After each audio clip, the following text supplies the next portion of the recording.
What's going on, YouTube? It is me, the BBK. We are back for another episode in the Boss's Playhouse. Now, today has been a very busy day. There's been a lot going on. And one of the first things we're going to talk about is how to properly spell lose, loss, and loss. Let's get into it.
What's up? What's up?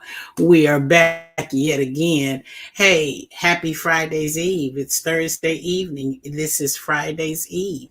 We are on our way to the day before the weekend. Um,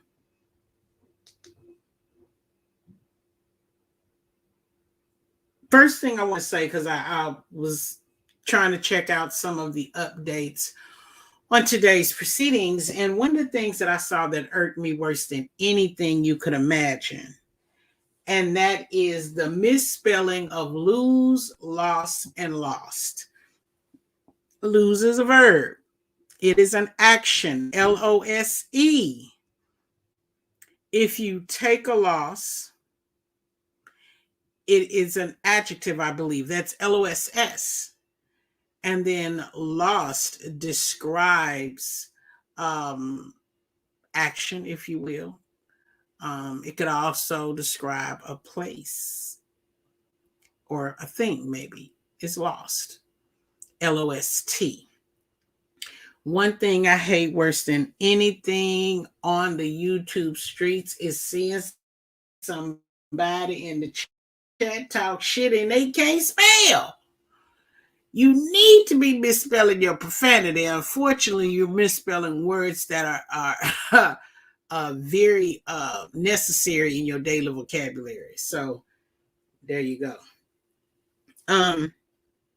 First thing I want to touch on is the proceeding today. Thank God there was no loss of life. There were no broken bones, nothing like that, which is a good thing, always a good thing. It looks like they have to return to court next year in 2022 because of some last minute developments. And I don't have a dog in the fight. I'm not on nobody's side. It's something that's playing out on YouTube, something that has my attention, and I figured I'd just touch on it a little bit. Last minute developments generally are just that, last minute developments. Sometimes it can be a stall tactic. Sometimes it can be used to buy more time. If you are trying to protect your family, you will obtain any and everything necessary that will help your case. One of the things that I would hope people are more aware of when they are engaged in legalities is to keep certain things private. YouTube is not where you tell everything. You shouldn't be telling everything. If you're telling all your moves, how can you win? Because everybody's going to be prepared to counter your move. So I hope that's something that people are more aware of going forward.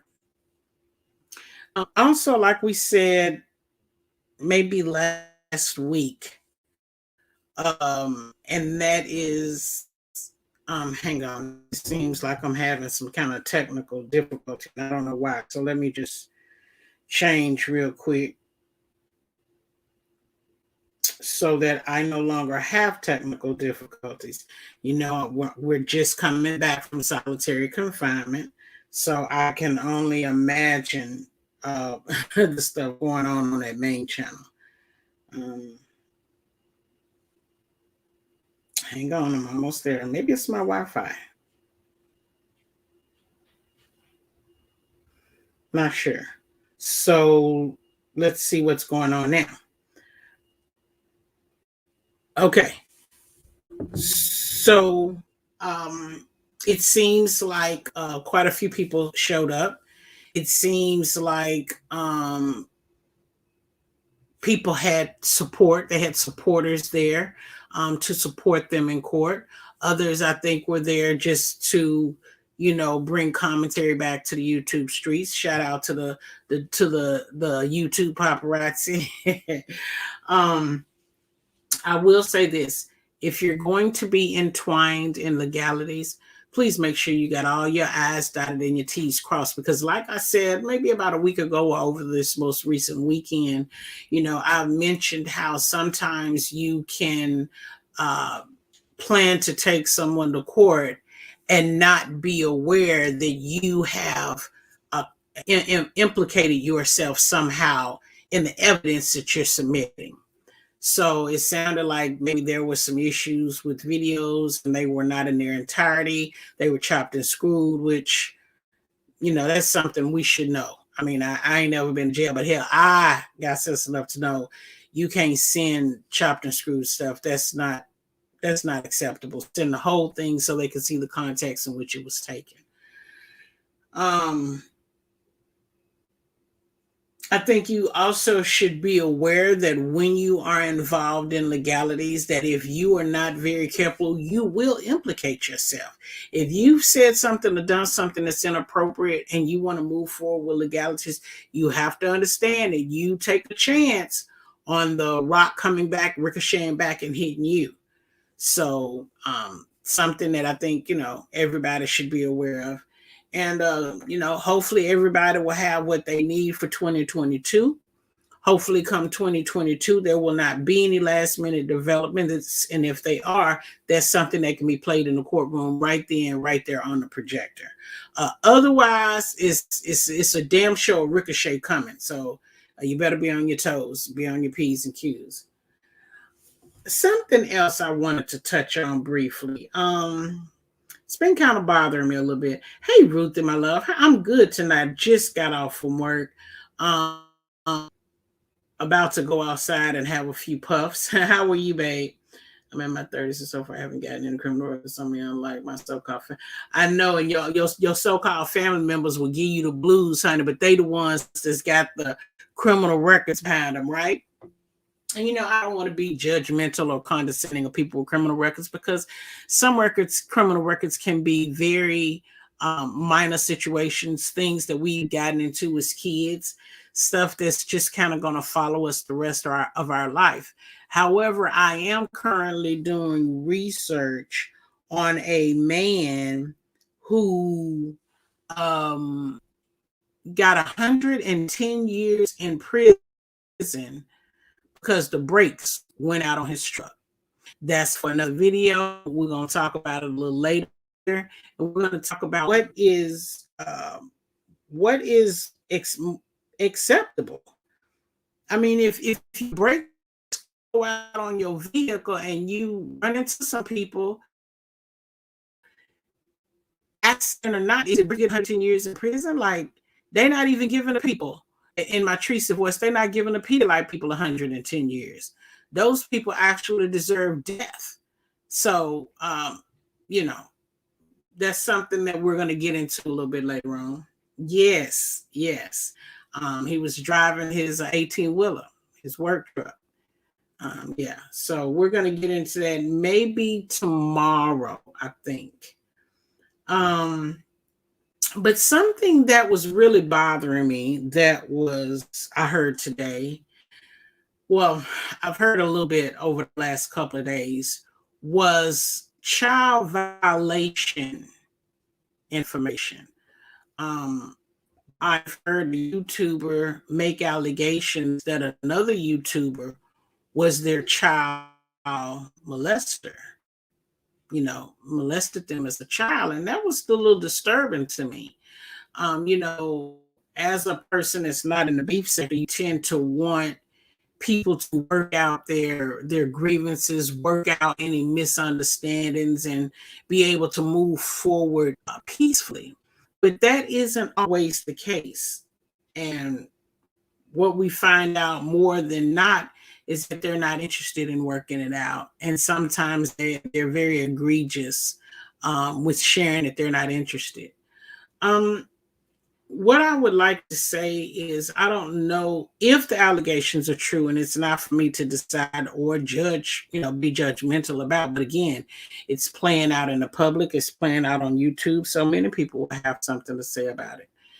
I don't know what the statute of limitations is, but I certainly feel that if there's any validity to the accusation, that it should definitely be handled in the court of law. Now, that is a situation where the courts are very, very, very much important to be involved in this particular case or situation. Something else I will say is, sometimes the statute of limitations will prevent us from moving forward and trying to get any resolve on something that may have happened to us over 20, 25, 40 years ago. Sometimes it's a situation where it's just too late and you can't get any closure in the criminal system. But in the civil system, there may be some resolve. Now, I've been getting bits and pieces from different people here and there because, I do work and I just got off from work.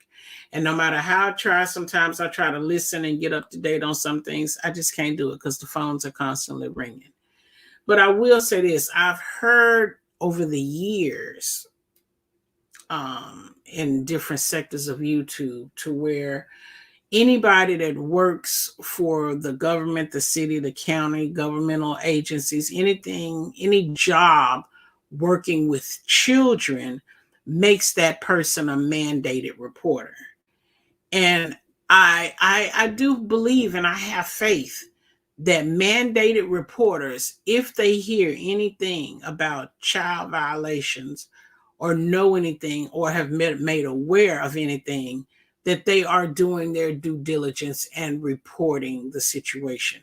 Now, it would be unfortunate if a mandated reporter played any part in the violation of a child that could cost them their job. So, I wish, I wish everybody well. I want a person to be at peace, whatever they may have gone through in life. And I hope that they can get some resolve from it. You know what I'm saying? And since we're here, I'm going to go ahead and speak on the rest of what I was going to be researching and just go ahead and bring it to you now. So the story on this guy is, his name is Roger Aguilera Menderos. And he was sentenced to 110 years in prison for an accident. Okay. He wasn't drunk or intoxicated. He didn't fall asleep behind the wheel. He was not texting and driving. He wasn't even eating or drinking. But something happened and his brakes went out. He was driving a semi-truck full of lumber in the tough hills and mountains of Colorado when his brakes burned completely out on him. Now, let's stop right there because, we got to break it down and piece it together. Your brakes going out and your brakes burning out are two different things, okay? If your brakes go out by some faulty reason, you have some resolve with the manufacturer on those brakes going out. However, if your brakes burn out, you have some liability in that because a human burns out brakes. That's not faulty. Faulty is manufacturer brakes going out. But in this case, he could have burnt his brakes out from going at a steep decline and simply riding his brakes. In a semi-tractor trailer, you can't ride your brakes on a downhill incline. If you're sitting on your brakes trying to slow the truck down, it will burn your brakes out to where they're no good, which is why a lot of times when you find yourself on a decline on a freeway, you will see these emergency ramps for when your brakes run out, which can, allow you to exit the freeway, and it can slow you down with almost little to no damage to any other drivers or pedestrians. In this case, he was driving a semi-truck full of lumber in the tough hills and mountains of Colorado when his brakes went out. In an attempt to save lives, he drove his truck onto the median to slow it down, but it still caused a crash that killed 4 people. This man has been remorseful of this from day one. Now, there's a video, and it's out here on YouTube, so I won't be playing a copy of it. And I know it will be very helpful for you guys to see the sentencing, but I don't want to do it. It's the most extreme and outrageous sentencing in a long time. The families of the victims that were killed said that was not what they wanted. They did not want him to be sentenced with 110 years in prison. The judge even said he doesn't agree with it, but the judge has the power to change the sentencing of 110 years. Obviously, this was a jury trial if the judge didn't agree with it and spoke publicly about it. It must have been a jury trial where the juries are responsible for your sentencing. Unfortunately, you have all kind of murderers and rapists and whatnot out here on the streets that still are not held accountable for their crimes with 110-year sentencing. We have another situation. Michael Steinhardt, who's a billionaire, has surrendered $70 million in stolen relics. Okay, he was a hedge fund pioneer who collected antiques. And over a period of 25 years, he purchased $70 million worth of stolen treasures, some of which were sacred, holy, and priceless. He worked with underground gangsters who specialized in robbing Black and brown nations around the world of their most prized artifacts. So he didn't steal them per se, but he collaborated with those that were guilty of the theft. He funded and guided the thefts, which means pretty much he told them where to go and what to steal, and what to do. Helped them get in and get out. And then he paid them for those relics. And how he became a billionaire is still unknown because, again, I've not done research on him just yet. This was commentary for another day, but I'll go ahead and give it to you now. He had at least 180 items from 11 countries. Now, his penalty was that he simply had to give them back and agree not to do it again. That was it. No jail time, no prison, no probation. None at all. But now let's look back at Jamichael Mitchell. Back in 2015, he stole a Snicker and a Mountain Dew from a 7-Eleven. He was arrested and sent to jail for less than $5 in snacks. 4 months after arriving in jail, he died from starvation. I know you wasn't sure what you heard. Let me repeat it again. He spent 4 months in prison and he died of starvation. Hey, bench thinker. Hey, baby. He starved to death. He was emaciated. He was a skeleton. And the state paid his family for $3 million. This man lost his life for less than $5. And it wasn't that he got shot on the streets. It wasn't that he got mugged. He stole a Snicker and a Mountain Dew and went to jail where they did not feed him viable food. Now, a year or so ago, I brought to you guys the story about what was going on in the Mississippi prison. It was one of the worst prison stories with some of the heinous prison conditions ever. And I think Jay-Z and I want to say Nas got together and were working on either shutting the prison down or restoring the prison. They had to transfer a lot of the inmates because they had flooding, they had plumbing issues. The food that they were being served was molded and mildewed and it wasn't considered, it wasn't right for consumption. But that's what they were being fed for breakfast, lunch, and dinner. This man spent 4 months. I don't even think he was in prison. I think he was in jail. And in 4 months, he starved to death and died for something less than $5. Now, you let this other man steal more than $70 million in relics, and you tell him all he had to do is give back and say won't do it again. Where is the balance of fairness? Where is the sense of justice in that? I don't see it. And there are thousands of stories about Black men, women, boys, and girls who were sent to jail and prison after being accused of stealing snacks, underwear, backpacks, dress shirts for work. This billionaire thief was never charged, never arrested, never jailed, never imprisoned, never put on probation or parole, never given an ankle monitor, not even a mug shot. Now, I don't have to tell you how old or what color he was. I think your imagination can work for you for that. Shutting Rikers down. Oh, they're shutting Rikers prison down?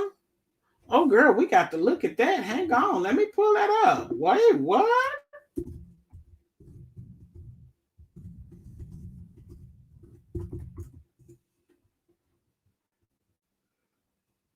Oh, my. So they're saying the shutdown of Rikers Island has been delayed to 2027. It looks like maybe somewhere last year, about October of last year, they decided they was going to shut Rikers Island down. They've delayed the death sentence to 2027. They're calling it a death sentence. So it sounds like at some point last year, the analysis is showing that Rikers Island had been plagued by shortages linked to absenteeism, gangs, drugs, and violence for decades, and has suffered mismanagement and neglect worsened by the pandemic and severe staffing crisis. Now, we do know that the wardens, they do what they need to do, they do what they can do, and anything that's going to bring financial advantages to the prison. That's what Jay-Z wanted. I wouldn't doubt it.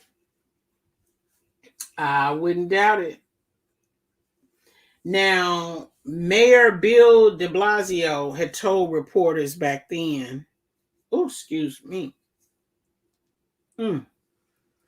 that his likely successor, Brooklyn Borough President and Democratic mayoral nominee Eric Adams, has committed to continuing plans to close the island on or about 2026.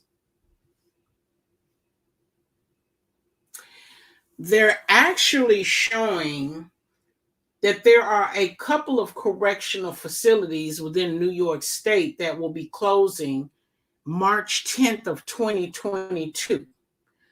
Ogdensburg Correctional Facility, Moriah Sharp Incarceration Correctional Facility, Willard Drug Treatment Campus, Southport Correctional Facility, and Downstate Correctional Facility.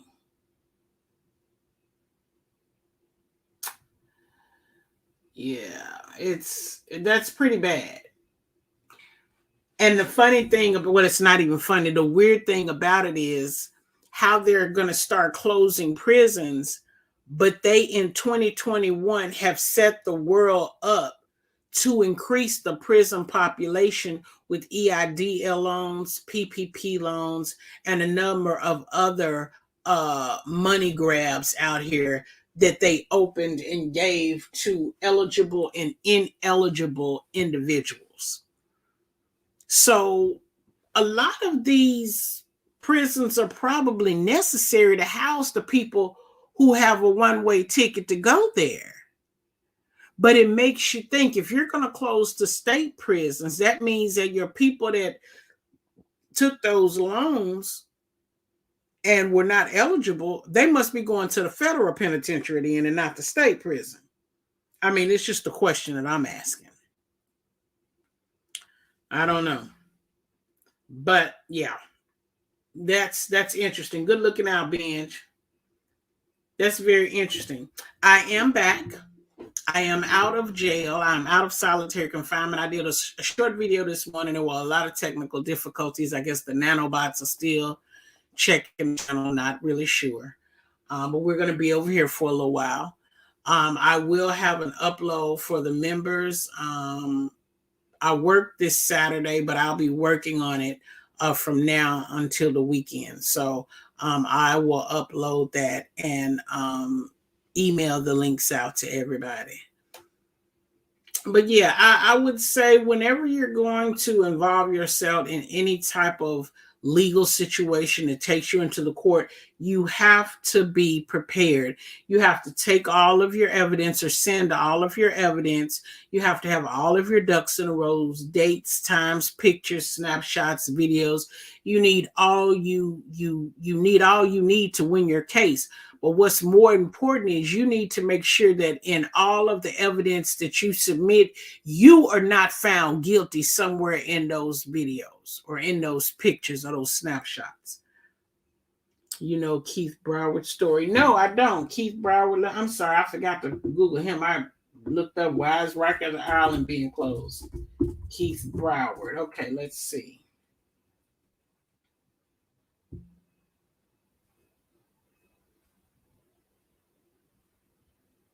I must have spelled a name wrong. I'm just finding Broward County and Broward College. Hang on. Keith Broward. Did I spell it right? Keith Broward. Yeah, hang on. Let me scroll back up. Here, let me share this so y'all can look at and see what I'm seeing. Share screen. Oh, it's a documentary. So let me do this. What is Keith Broward's story? Oh no. Okay, 5/17/2021. Wait, what? Okay, I see two articles here. Let me open this in a new link and open this in this link. Bill Keith. Okay, so this is Bill Keith. This one I can close. Let me go over here and open this one. Bond raised for arson suspect whose pregnant girlfriend was killed. Okay, when was this story done? There's no date on it. Hang on. May 17th. Okay, so May 17th, 21. Fort Lauderdale, Florida. Here, let me... Fort Lauderdale, Florida. Investigators are looking into whether an arson suspect arrested late last week is involved in the murder of his pregnant girlfriend. Keith Martin Perkins. This is not a Keith Broward.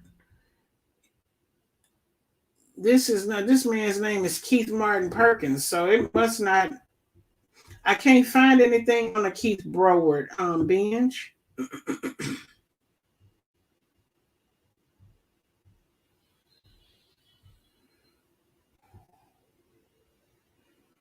Keith Broward Rikers. Okay.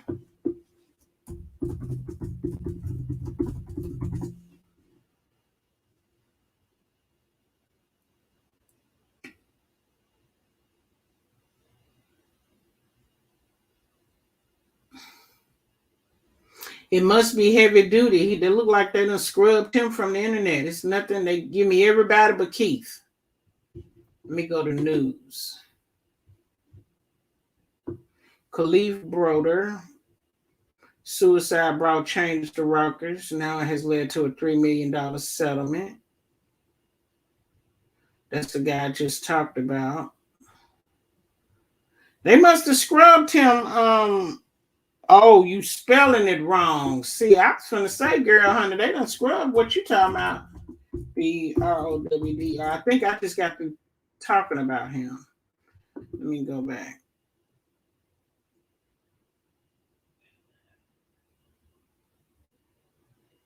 Okay, something ain't right. Okay, hold on.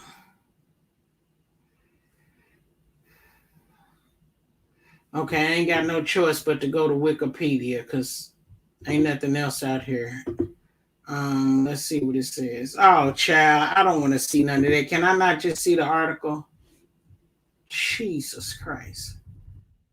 Okay, not Keith, but Khalif. Let's see what happened with him. 2015, an African American youth from the Bronx who was held at Rikers Island without trial between 2:10 and 2:13 for allegedly stealing a backpack containing valuables. During his imprisonment, Broder was in solitary confinement for 2 years. 2 years after his release, Broder hanged himself at his parents' home. His case has been cited by activists campaigning for reform of the New York City criminal justice system and has attracted widespread attention in the years following his death.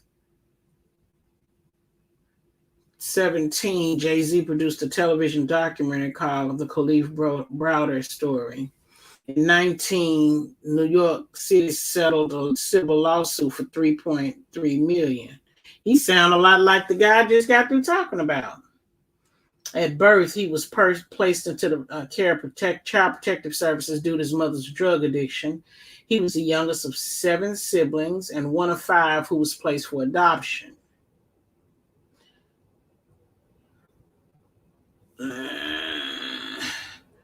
In 2009, he was charged with third-degree grand larceny. Police testified he had crashed a stolen bakery truck into a stationary car while joyriding. At 16, he was charged as an adult, which conformed to state law at the time. He pleaded guilty, but later said he was only a bystander. He was registered as a youthful offender and placed on probation. That was in 2009. In 2010, police apprehended him and a friend. Say he was going home from a party. He thought police were carrying out a routine stop and frisk, a police procedure he had undergone on a number of occasions. They were actually responding to a 911 call placed by Roberto Bautista about the theft of a backpack containing a camera, $700, a credit card, and an iPod Touch. Bautista said, 2 male black guys, they took my brother's book bag. Browder told the attending officers, I didn't rob anyone. You can check my pockets. The police searched him, but they did not find the backpack. Bautista, who was sitting in the backseat of the police car, identified Browder and his friend as the thieves. He said the theft had occurred 2 weeks earlier. Bautista's testimony of the date of theft varied between interviews as well as other aspects of the story. Initially implied the robbery occurred the night of the 911 call, but upon questioning by officers at the scene, he stated that the robbery had occurred 2 weeks prior. He also implied after questioning that someone had merely tried to rob him and may not have succeeded. Furthermore, in the initial police report after arrest, Bautista indicated the robbery had occurred on or about May 2nd, but Bautista told the detective it happened May 8th. Broder asked officers why he was being charged. He said, I didn't do anything. Police say he'd be taken to the precinct and would likely be allowed to go home. Browder and his friend were taken, where they were fingerprinted and kept in a holding cell for a few hours. They were then taken to court, where they were processed at the court's central booking. 17 hours after the arrest, Browder was interrogated by a police officer and prosecutor. Following day, he was charged with robbery, grand larceny, and assault. Because he was already on probation, he was not released. In his arraignment, he was charged with second-degree robbery, and bail was set at $3,000 with a bail bondsman. The amount needed was $900. His family could not raise this amount and borrow money from a neighbor. When his family met with the bail bondsman to post his bail, they were told that since he was on probation from his prior felony conviction, his probation officer had placed a probation hold on him, so posting bail would not get him released. He was taken to Rikers Island to await trial and resolution of his probation violation.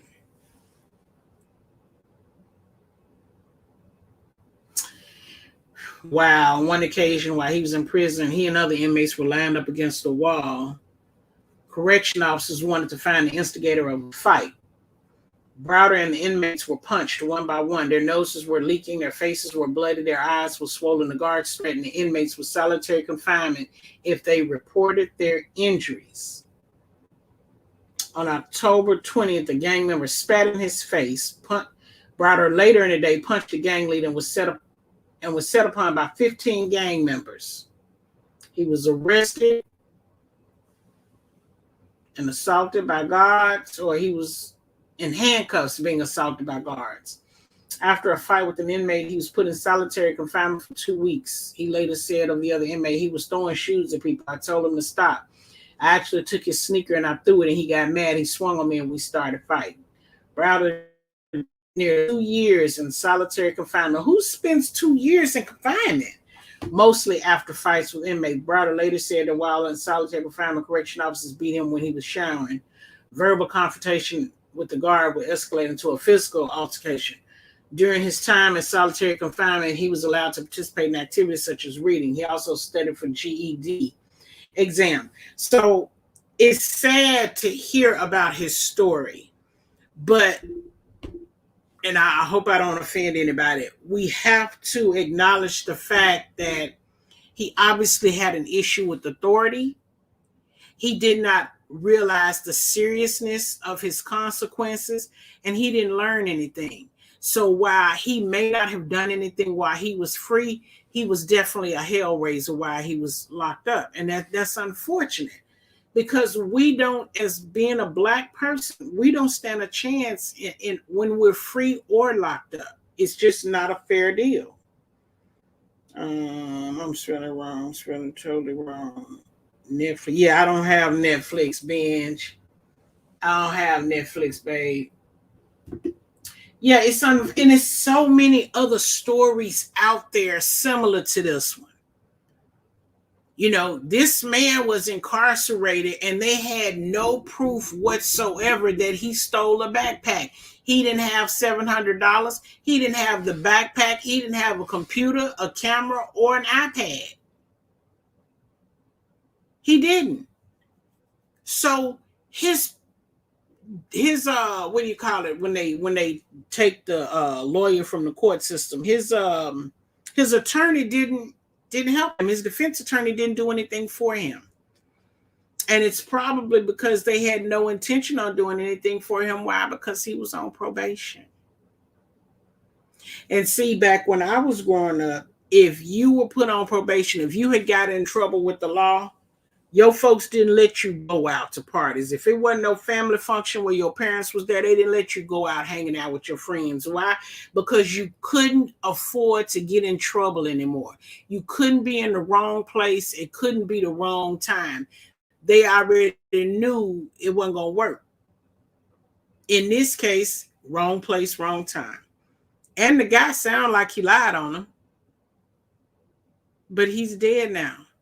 So who's going to look into it, and who are they going to hold accountable? This happens all the time. Sometimes you hear about it and sometimes you don't. But when it comes to you going to a court case, make sure what you throw at somebody don't rock back and hit you. And if you know that a mandated reporter failed to report a crime, then strip him from everything that he has.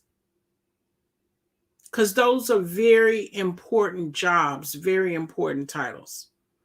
And it's unfortunate that we find out so much bad stuff about kids and what happens in our community through social media, because you definitely don't hear the news talking a lot about it. It's really unfortunate. So anyway, I'm not staying long. I just want to come on and touch base on that. Like I said, I have a list of other things that I need to present to you guys, and I'm going to bring them to you. Nobody, I uploaded one video for my members, and I don't know if you guys couldn't access it. Nobody gave me any feedback on whether they could see it. I posted it on the community wall. So if you guys can't get into it, then let me know, because I'll need to, repost it, figure out what did I do wrong and repost it. But you should be able to access it. It's a video that I've done now. It's been almost 2 months ago, but I haven't had any feedback. And, last time I checked, it didn't have any views. So I'm not sure if you guys can even see it.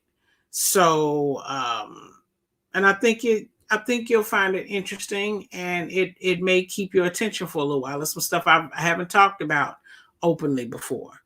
So if you can, get over there. If you remember, get over there on that community wall, scroll down and see if you can access it. It's for members only. So, yeah. But I'll be working on another members only video. Hopefully between now and Monday, I can get that together for you guys.